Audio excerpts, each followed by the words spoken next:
Hello everyone and welcome to All Things Watched.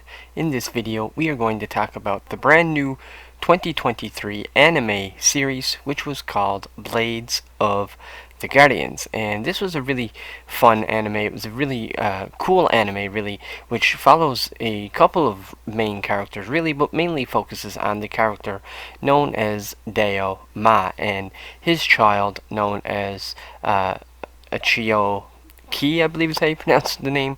But anyways, essentially the whole story revolves around those characters, the father and child, traveling across this desert, which seems to be, full of all sorts of different types of dangers from different families and clans, and also a sort of a totalitarian government, a very dictatorial government, which seems to be in place, sort of ruling over the entire world.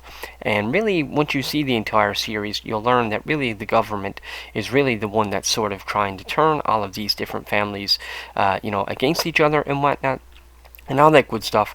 But essentially, and the series is 15 episodes in total, and really for the first 5 episodes or so is really setting up all the characters, including Daoma and his child, and then of course you meet a bunch of other characters as well.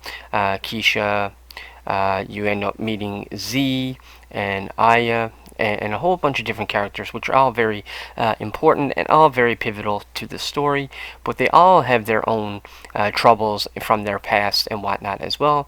And essentially, what the story is about Deo trying to get to a certain place, basically going to a place. Uh, because he used to work for a person named Mo, or one of the families or clans in this series is known as the Mo family, and Daoma basically works for Mo and his child, of course, as well. While his child really just tags along, but really it's Deo that really works for the family Mo, and so he's on his way to Mo's, and he's trying to get to this certain town, and he ends up basically sort of getting involved into this giant war, but not really intentionally, if that makes sense. He sort of gets dragged into it. Like the very first episode starts off, how they introduced Deo and his child was really cool. He's in like this tavern type area, and all these enemies, so to speak, or bad guys come in, and he tells his child to close their eyes, and I think he says count to 10 or count to 9 or something like that, and basically tells the child, by the time you count to 9, all the bad guys will be gone. And sure enough, we get that sequence, and it looked really good. The animation in this series was done really well. Well, at least for me, I'm Canadian. This is a foreign language, so I had to read the whole thing. It wasn't dubbed. I had to watch it subbed, but not dubbed. So you had to read it. It wasn't dubbed. That doesn't mean it won't be eventually, but right now it's not dubbed. I had to read the whole thing. But I don't mind doing that. Most of the best animes are actually Japanese or Chinese or Korean. They seem to do the best. Be the best with the animations and anime series and whatnot. And also, this is an adult, very rated R anime as well. Not so much for any nudity or sexual context, but more so just because of the violence and the gore. It is a very bloody anime. So we're introduced to Deo and his child, and like I said, in that tavern, really cool, really awesome sequence. And then, of course, while he's there, he ends up learning about, I believe he ends up learning about a bounty or something like that. It was for a character, or this bounty was put on a name known as the double-headed snake. So he ends up going sort of after this bounty because he wants the money, and along the way of this mission, he ends up running into some troubles with the actual government and some of the government officials, and he actually ends up killing a government official who ends up being, I guess, a relatively high-ranking official and whatnot, and this ends up putting a huge bounty on Deo himself. It's like a $50,000 bounty or something like that, and he's really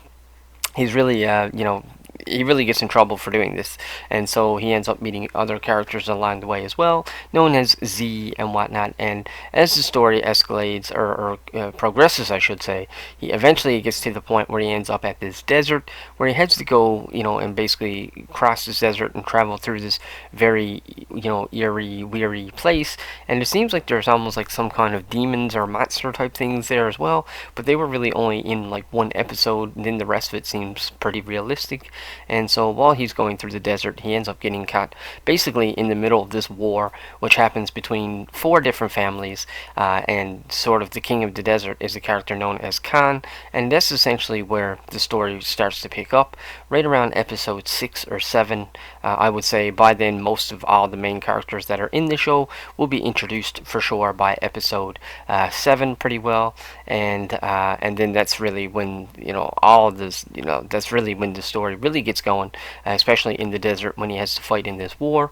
And like I said, the story and the characters were done really, really well. I really liked the writing of the story. I thought all the characters had great amount of development, great backstory. It seemed like every time you're introduced to a new character, you're introduced to them, you see their sort of fighting skills and whatnot, and then they sort of tag along, and then maybe in the next episode, or maybe even an episode after that, then you sort of get the backstory and they fill in the blanks, and you see the connection between them and the main character Daoma, or you see the connection between them and a certain family or a certain clan, or maybe you see the connection between them and maybe something to do with the government and whatnot. And I really liked how this series really dove into sort of respect as well.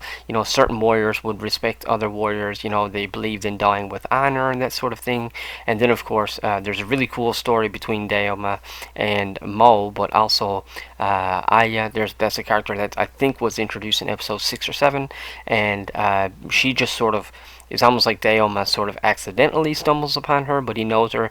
She means a lot to him. She's almost like he looks at her or treats her almost like a wife, but not in a sexual manner. But like he respects her almost to the point like he would, like his wife. He's willing to die for her. He's willing to fight for her. And eventually you end up learning that she is actually Mo's daughter, which is, of course, Mo is the family that he's in debt to, so to speak, or that he's working with. And so she ends up sort of wanting to go on this revenge mission against Khan, who's the king of the desert, so to speak, and all that cool stuff. And so all those stories, by the time you see the whole series, you learn that all the characters and all of their backstories are all connected, and I really liked how it was done. I thought the anime was great, I thought the story was great, the development was great, and I loved how it looked. The style and the fighting sequences, and all in all, I just had a lot of fun watching Blades of the Guardians. If I had to put a number on this one, honestly, I'd probably give this one like an 80% or so. I would say I like this one pretty well, as much as Blue Eye Samurai. If you like that Netflix original anime, then definitely check out Blades of the Guardians. I don't think that you will be disappointed. So with that said, folks, that's my review for Blades of the Guardians. Let me know in the comment section below if you've seen it, and if you'd like to tell me why or why not. If you like this video, click that subscribe button, and if you want to help us grow, like, share, comment, all that good stuff, definitely comment, even if you're not a subscriber. I love having conversations down there about these projects, and that's pretty well all I got. So until the next video, take care.